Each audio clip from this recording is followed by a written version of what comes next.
நான் சலீம். இந்தியா, பாகிஸ்தான் படங்களைத் தொடர்ந்து சமீபத்தில் வெளியான பிச்சைக்காரன் திரைப்படம் தமிழில் மட்டுமின்றி தெலுங்கிலும் ஹிட்டாகியுள்ளதால் விஜய் ஆண்டனி உற்சாகத்தின் உச்சியில் இருக்கிறார்.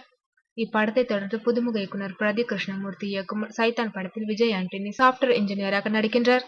மேலும் அருந்ததி நாயர், பைக் பந்தயங்களில் கலக்கிக் கொண்டிருக்கும் அலிஷா அப்துல்லா மற்றும் மீரா கிருஷ்ணன் ஆகியோரும் முக்கிய கதாபாத்திரங்களில் நடிக்கின்றனர். சமீபத்தில் வெளிவந்த சைத்தான் படத்தின் ஃபர்ஸ்ட் லுக் போஸ்டர்களுக்கு ரசிகர்கள் மத்தியில் நல்ல வரவேற்பு கிடைத்துள்ளது. பிச்சைக்காரன், சைத்தான் படங்களைத் தொடர்ந்து யமன் என்ற படத்திலும் நடிக்க இருக்கிறார் விஜய் ஆண்டனி. தலைப்புகள் வித்தியாசமாக அமைவது பற்றி குறிப்பிட்டுள்ள விஜய் ஆண்டனி, படத்திற்கு படம் என்னுடைய தோற்றத்தில் கவனம் செலுத்துவதை விட எப்படி வலுவான திரைக்கதையை கொண்டு ரசிகர்களின் எதிர்பார்ப்புகளை பூர்த்தி செய்வது என்பதில்தான் நான் அதிக நாட்டம் செலுத்தி வருகிறேன்.